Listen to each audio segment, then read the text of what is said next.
Halo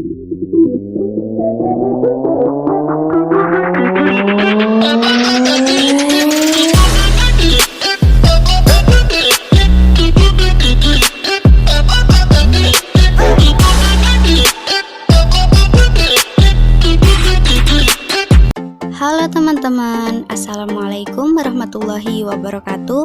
Kembali lagi dengan saya, Putri Lili Agustin. Kalian bisa panggil aku dengan nama Putri. Nah, di sini aku akan sharing sama kalian masih seputar dengan dunia kesehatan. Kalian pasti penasaran kan apa yang akan dibahas kali ini? Yuk, langsung saja. Di sini aku akan membahas tentang penyakit-penyakit sistem kardiovaskuler secara umum. Yang pertama di sini ada hipertensi. Hipertensi merupakan tekanan darah sistolik atau detak pertama lebih dari 140 mm air raksa dan tekanan darah diastolik atau detak terakhir lebih dari 90 mm air raksa. Klasifikasi hipertensi menurut JNC 7. Yang pertama ada normotensi, yang kedua ada hipertensi, yang ketiga ada hipertensi tahap 1, dan yang keempat ada hipertensi tahap 2. Selanjutnya ada etiologi atau penyebab. Berdasarkan penyebabnya, hipertensi dibagi menjadi dua golongan. Yang pertama, hipertensi primer atau esensial yang tidak diketahui penyebabnya atau idiopatik. Berbagai hal seperti faktor genetik, aktivitas saraf simpatik, faktor hemodinamik, metabolisme natrium dalam ginjal, obesitas, merokok, mempunyai kaitan erat dengan peningkatan tekanan darah esensial. Yang kedua, hipertensi sekunder atau hipertensi renal. Lalu selanjutnya ada faktor predisposisi.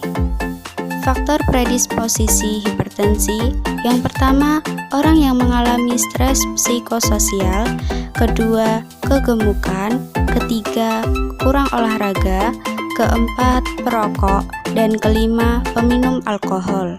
Manifestasi atau tanda gejala. Peningkatan tekanan darah kadangkala merupakan satu-satunya gejala pada hipertensi.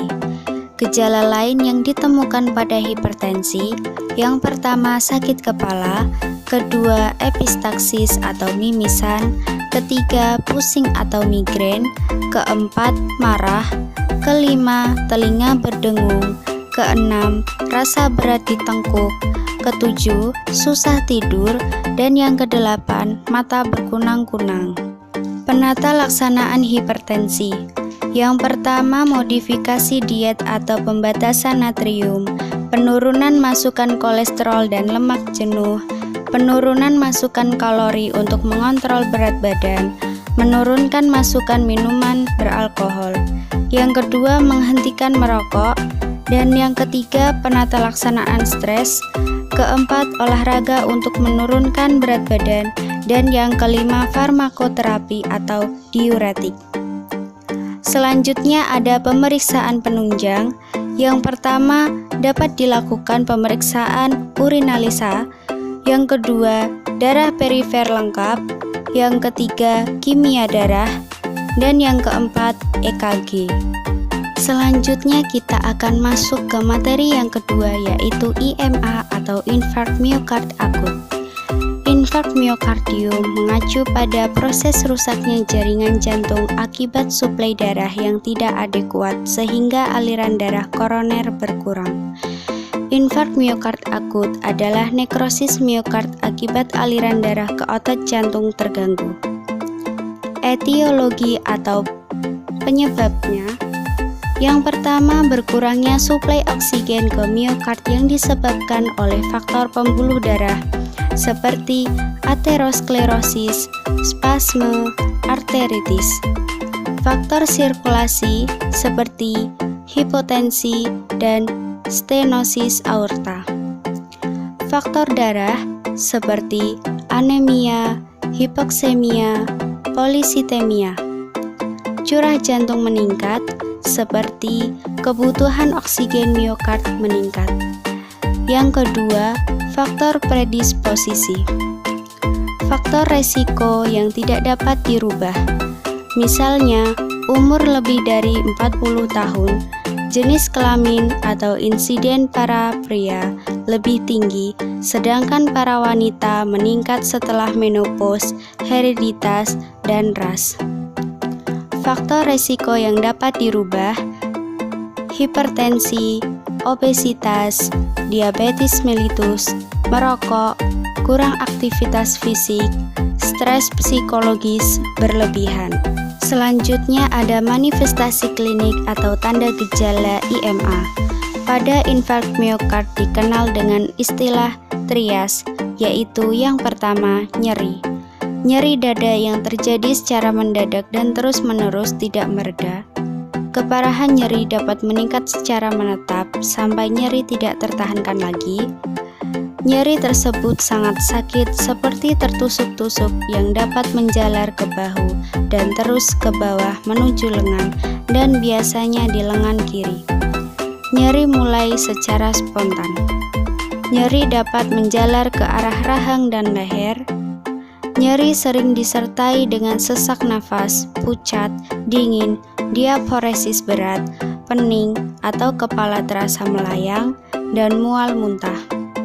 Pasien dengan diabetes mellitus tidak akan mengalami nyeri yang hebat karena neuropati yang menyertai diabetes dapat mengganggu neuroreseptor. Yang kedua ada laboratorium.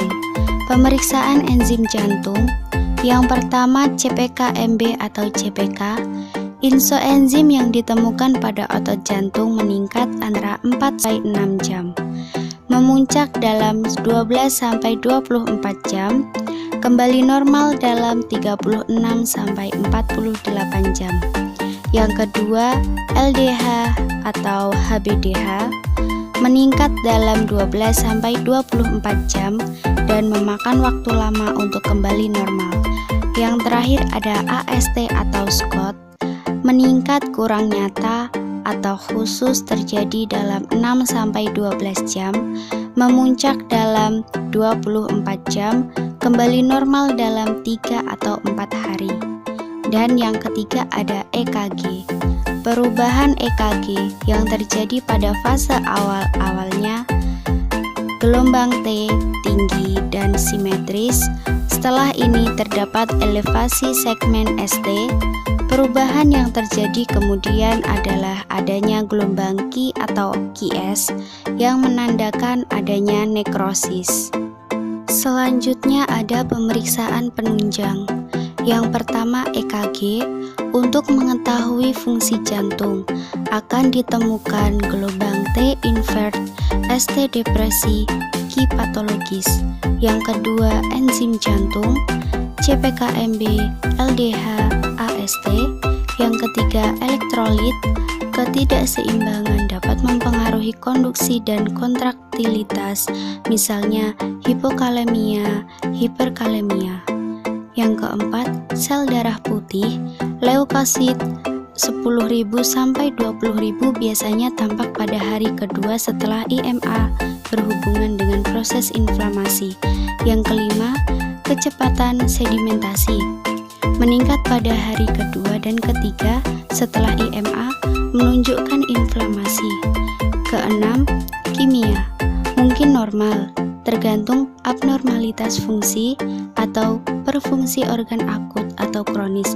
Dan yang ketujuh, GDA dapat menunjukkan hipoksia atau proses penyakit paru akut atau kronis. Selanjutnya kita masuk ke materi yang ketiga, yaitu angina pectoris.